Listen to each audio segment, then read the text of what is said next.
বাজেটে অনেক কিছু ওয়েবার এসেছে, এই ট্যাক্স মাপ ওই ট্যাক্স মাপ অনেক কিছু। বাজেটের আগে দুইটা সেকশনে হাত দিয়েছিল সরকার, একটা হলো যারা ফ্রিল্যান্সার এবং কন্টেন্ট ক্রিয়েটর তাদের উপর ট্যাক্স বসাতে গেছে। সমাজ রিয়াক্ট করেছে, এটা থেকে সরকার সরে এসেছে, ট্যাক্স নেবে না। আর একটা হইল মোটরসাইকেল যারা চালান তাদের উপর একটা বার্ষিক ট্যাক্স। আমরা সাথে সাথে এটার বিরোধিতা করছি। সরকার এটা স্পষ্ট করে নাই এখন, আমরা জানতে চাইব যে ট্যাক্স বসাবেন কি। যদি ট্যাক্স বসায় আমরা অবশ্যই বিরোধিতা করব, বলবেন ট্যাক্স না আসলে দেশ চলবে কেন। ট্যাক্স আনার জায়গা থেকে বাদ দেওয়ার মুরত নাই, কিল মারার গুসাই। মোটরসাইকেল কারা চালায়? বড় লোকের ছেলে না? বড় লোক যে সে তো 4 চাকার গাড়ি চালাবে। মোটরসাইকেল যারা চালান তাদের মধ্যে একটা বড় সংখ্যা এখন যারা বাইকার বলা হয়, তাদের বাইক শেয়ার করে, তাদের তো নুনান্তে পাত্তা পায়। অনেকে সীমিত আয়ের কোনো চাকরি বাকরি করে, আবার 2-3 ঘন্টা বাইক চালায়।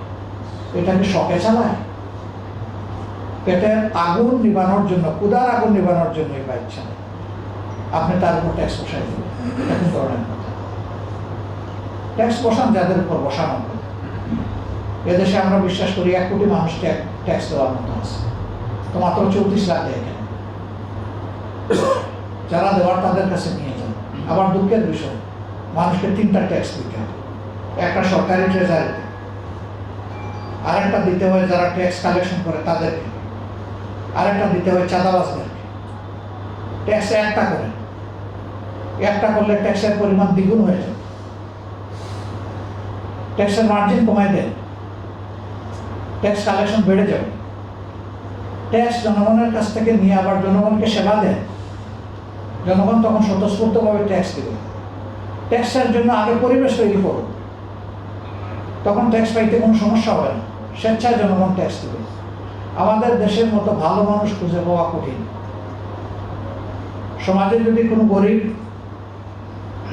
দুর্ভাগ্যজনকভাবে মারা যায়, দেখবেন 10 জন দৌড়াইয়া এসে সাথে সাথে এটা সমাধান করে ফেলে, ওর দাফনে কোনো সমস্যা হয় না। পাড়ার একজন লোক অসুস্থ হয়ে ক্রিটিক্যালি আছে, সবাই মিলে একটু একটু হাত বাড়ায়। যেই সমাজে এই ধরনের মানুষের মানসিকতা আছে, সেই সমাজটাকে আমরা কষ্ট দেব না। তাদেরকে কমফোর্ট জোনে আনলেই তো তারা সব কিছু